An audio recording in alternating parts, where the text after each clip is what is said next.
A paz do nosso Senhor Jesus para todos. Estamos aqui na videoaula número 22 para estudarmos a palavra de Deus. Deus venha abençoar todos os nossos irmãos no Facebook, no YouTube. Todos sejam abençoados em nome de Jesus. Vamos acompanhar dentro da Bíblia. Estamos no capítulo 11 de Gênesis. Vamos falar sobre a Torre de Babel. Gênesis 11, versículo 1. E era toda a terra de uma mesma língua e de uma mesma fala. Versículo 2. E aconteceu que, partindo eles do Oriente, acharam um vale na terra de Sinar e habitaram ali. Versículo 3. E disseram uns aos outros: Eia, façamos tijolos e queimemo-los bem. E foi-lhes o tijolo por pedra e o betume por cal. Versículo 4. E disseram: Eia, edifiquemos nós uma cidade, uma torre, cujo cume toque nos céus e façamos um nome, para que não sejamos espalhados sobre a face de toda a terra. Olha só. Até no versículo 4. Estavam todos reunidos. Muita gente. Uma mesma língua. Então estava uma multidão muito grande de homens reunidos num só lugar, planejando fazer algo num só lugar. Muitas mentes, muitos pensamentos diferentes, muitas pessoas no mesmo lugar, planejando fazer alguma coisa sem a direção de Deus. Olha só no versículo 5. Então desceu o Senhor para ver a cidade e a torre que os filhos dos homens edificavam. Versículo 6. E o Senhor disse: Eis que o povo é um, e todos têm uma mesma língua, e isto é o que começam a fazer. E agora não haverá restrição para que todos eles intentarem fazer. Então, no versículo 6, o próprio Deus não gostou nada do que eles estavam fazendo. Era uma multidão inúmera, só tinha uma língua na terra.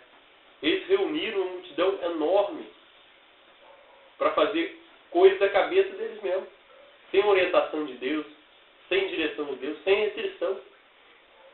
Não haveria impedimento para eles fazer o que eles quisessem. Deus, como é sábio, Deus, como é maravilhoso, Ele interveio aqui. Ele desceu, Ele foi ver o que aqueles homens estavam planejando. Olha só no versículo 7.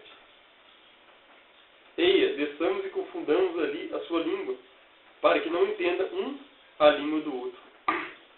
No versículo 7, o próprio Deus confundiu a língua daquelas pessoas para que eles não se entendessem mais uns aos outros e para que eles se dispersassem por toda a terra.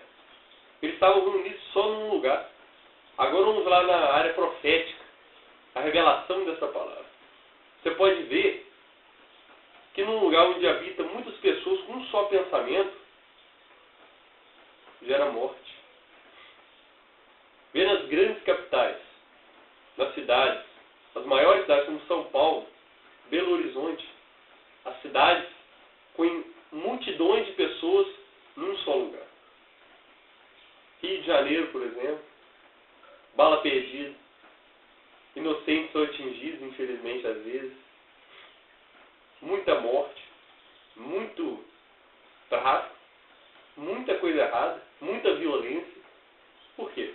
Muita gente reunida. Infelizmente, muitas dessas pessoas não temem a Deus, não querem saber nada com Deus.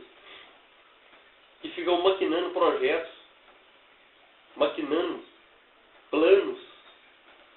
E esses planos, o homem sem Deus, ele acaba fazendo a maldade, ele deseja o mal, ele é inclinado ao mal. Estudando na Bíblia, sabemos, o homem, a natureza do homem é má. Então o homem depende de Deus. Então ele tem uma multidão de pessoas reunidas sem Deus, vai gerar morte naquele lugar. Vai gerar intriga naquele lugar. Vai gerar destruição. Porque tem pessoas do bem que gostam de lugares, às vezes isolados, um cantinho numa roça, no mato, para fugir das multidões, às vezes das intrigas, da violência das grandes cidades. Então Deus confundiu a língua dessas pessoas, porque Deus é bom. Deus sabia muito bem o que ia acontecer. Então Deus confundiu a língua daquelas pessoas. Para quê? Para que eles não se entendessem mais. Que houvesse, que eles não estou entendendo mais nada. E cada um fosse, dispersasse pela terra. Deus separou um povo com uma língua ali, outro povo com uma língua, outro povo com outra língua. Grupos que entendessem, mas grupos pequenos para que eles se dispersassem pela terra. Deus confundiu suas línguas. E hoje temos o quê? Várias línguas, vários idiomas. Um povo não entende a língua do outro povo. Imagina se todos entendessem a mesma língua. Imagina. Ia acabar gerando muito mais morte, muito mais destruição existiria. Se um povo pequeno, às vezes, num grupo que se entende, acaba se matando uns aos outros, imagina a multidão. Então Deus sabe muito bem. A gente pode ver claramente nas pequenas cidades, ou nas roças, que hoje em dia nem tem roça mais direito. É raríssima a violência. Perdão. A violência é escassa. Por quê? Porque são pessoas que têm multidões de pessoas que fazem mal. São pessoas que estão ali isoladas de más influências. Às vezes tem pouca pessoa ao lado delas. Mas mesmo se foram poucas pessoas, mas sem Deus, vão acabar se destruindo. Mas a porcentagem é menor se acontecer uma desgraça. Então Deus sabe o que faz. Deus sabe muito bem o que faz. Ele estava planejando ali um grande projeto, mas sem a orientação de Deus. E tudo que começa sem a orientação de Deus, sem Deus na frente, acaba em confusão também. Porque tudo que o homem faz sem Deus não dá certo, não funciona. A Bíblia mesmo fala, em vão trabalha o salário, se o Senhor não edificar a sua casa. O Senhor criou os céus e a terra, é o Senhor que dá sabedoria, é Deus que dá condição ao homem de conseguir vitórias. Então, tudo que o homem também começa a fazer, pode ser um número grande de pessoas, mas sem Deus, aquele povo ali está sem Deus, vai acabar em destruição, em morte, em violência. É o que vimos hoje. Muitas pessoas, grandes nações, maquinam coisas extraordinárias, mas se aquelas nações forem malignas, forem do mal, as intenções delas vão ser o quê? Destruição, morte, violência, guerra. Então, o homem sem Deus, ele não vai chegar a lugar nenhum. O homem precisa de Deus. Tanto as grandes multidões, os pequenos povos, com Deus eles vão longe. Se essa grande multidão de pessoas aqui falavam a mesma língua, se eles se unissem para glorificar a Deus, buscar a Deus, Deus não teria enviado essa confusão. Mas eles se reuniram para fazer o mal. Eles se reuniram-se para fazer coisas da sua cabeça, sem orientação nenhuma de Deus. Então Deus foi lá e os castigou. E foram dispersados pela terra, porque não entendiam mais. E aquela obra foi paralisada. Toda obra também começa sem Deus, vai ser paralisada. Pode até crescer muito. A torre estava crescendo. Mas só que chegou um ponto, acabou. Agora a obra começa com Deus. A pessoa que serve a Deus, ela vai para todo sempre, como diz, a salvação da alma. Ela vai viver para todo sempre. Aquela pessoa que serve a Deus, que obedece a Deus, ela vai ir para sempre. Ela vai viver para sempre com Deus. Que a vida não vai terminar nessa terra. Ela vai partir e vai para a glória com Deus. Como eu disse, não é se matar. Quem se mata não será perdoado. Sempre falo isso, isso é um pecado mortal. Quem se mata morre no pecado. E quem obedece a Deus, Deus vai levar ela para os céus. Ela vai ser salva. Agora quem desobedece a Deus, quem não quer saber de Deus, depois da morte é o juízo. No juízo final, essa pessoa não vai passar. Porque foi rebelde, foi desobediente. E nos céus não vai entrar o pecado. Não tem acesso no céu o pecado, a maldade não tem acesso no céu.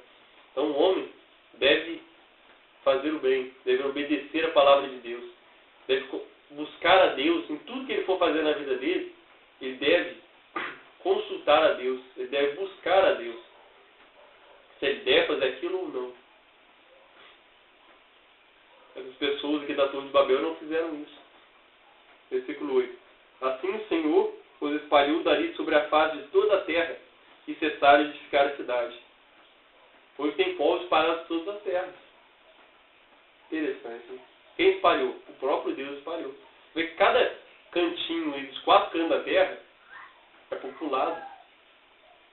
Ó, espalhou dali sobre a face de toda a terra e cessaram de edificar a cidade. Foram espalhados por toda a terra. Os homens foram espalhados. Os 4 continentes da terra. Quem espalhou? Deus. Deus espalhou. Versículo 9.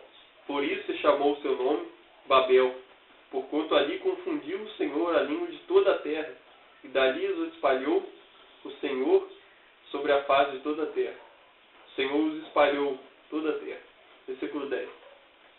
Estas são as gerações de Sem, era da idade de 100 anos, e gerou Arfaxade 2 anos depois do dilúvio.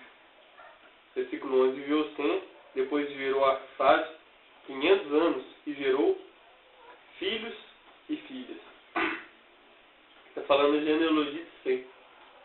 Um dos filhos de Noé foram da linhagem do bem, foram obedientes, respeitadores. Sem e Jafé foram respeitadores seu pai Noé, e foram abençoados. Geração abençoada, geração bendita. Enquanto a geração de Cã, de Canaã, foi toda amaldiçoada. E os filhos da desobediência são filhos do mal. São filhos das trevas, são filhos do diabo. Que são desobedientes, não respeitam, não honram, não obedecem, só fazem o mal. Então são filhos do diabo, são filhos do mal. Bem, na próxima aula continuaremos nosso estudo, estudando a palavra de Deus. Então, faça as coisas, mas coloque Deus sempre na sua vida. Deixe Deus te ajudar. Deixa Deus agir em sua vida. Amém? Deus abençoe a todos em nome de Jesus.